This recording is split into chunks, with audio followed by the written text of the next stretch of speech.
guys, nandito kami sa barangay Antulon. Yes. Yes.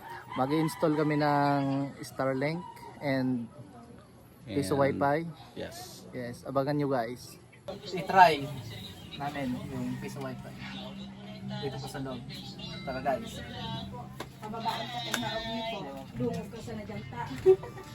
Ito po guys, ilalagay namin. Nasaan yung cameraman? Ito po. Nasa man. Sakto po, maano na po sa akin dito kayo. Ito po yung kakatingin namin. Sa bandang to, isa, dalawa, tatlo. Yan po. Para yung piso, hindi mahirapan yung paghulog ng piso Wi-Fi. Pero guys.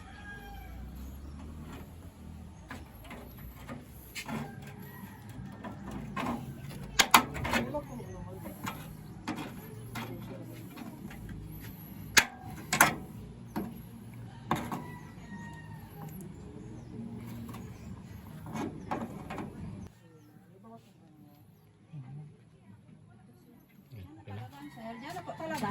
Yun na po. Ayun guys, mag-unboxing tayo ng Starlink. Ito po. Kaso ang Starlink up po, nag-automatic Kaman, po siya yung deduct kasi may balas na sa ano mo. Ang payment method sa Starlink. Babawas na siya yung automatic. Dahil pa po mag-ano. After 7 days po, may 7 days Ito po yung router ng Starlink. Within 7 days po dapat, bayaran mo siya. Pag dahil po siya nababayaran, ma-automatic po siya yung deduct. Sa, yan, sa At ito yung Starlink bank, ano na pa. adapter. Nag-automatic po siya deduct na yun. Doon kung order natin, nakita na po siya. Daw dahil ka na mag-transact. Nag-automatic po siya deduct sa panel. ano mo. Kasi may balance na. Starlink.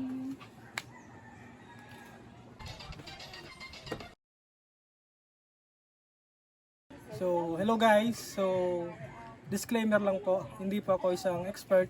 So, based lang po ito sa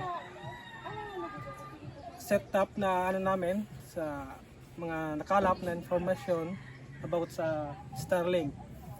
So, i-share ko lang yung mga basic information. May advantage po to at disadvantage. So, unahin po natin yung advantage. Ang Starlink po ay maganda sa mga dead spot area. Lalo na po sa mga kabundukan, mga isla. Yung mga ano po to, lugar na hindi na po abot ng mga cell tower like smart globe. Yung may na po yung ano. Maganda po to. Ang minimum speed po nito or average speed niya, umaabot po siya ng 120 Mbps po. Average po yon. Pag peak hour po, umaabot lang po siya ng mga 20 to 50 Mbps po. Ang maximum niya po, nag-range po siya up to 300. Pero madalang po yon. Yun po ang advantage niya sa mga dead spot area po. So, pag may advantage po, may disadvantage naman po yon. Ang disadvantage po nito, kasi po ito po ay powered by satellite ni Elon Musk po. Pag maulan or makulimlim, umihina po yung internet.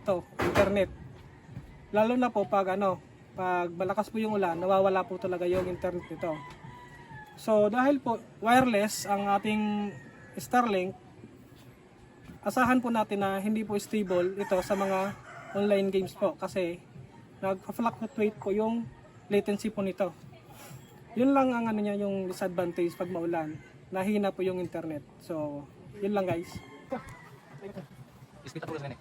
Dari surat yan naman.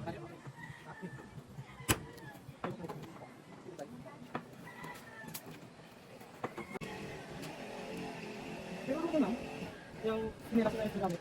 Pero ako yung ito.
So ayan guys, tapos na kayo mag-setup. So bala ito po yung mga kinabit namin. Ang piso wifi po na to ay nakabilang setup po. Ito po yung magandang setup para less maintenance po. So ang kanya po powered by Starlink. So para magamit si Starlink sa piso wifi, gumamit po kami ng Ethernet adapter. So yan po yung LAN niya. Papuntang Huawei 5B5. Tapos ito po yung papunta sa board. And additional hotspot po. Yan. TP-Link AAP 110. So yun lang. Yun guys, pauwi na kami. Ito na yung mga gamit namin.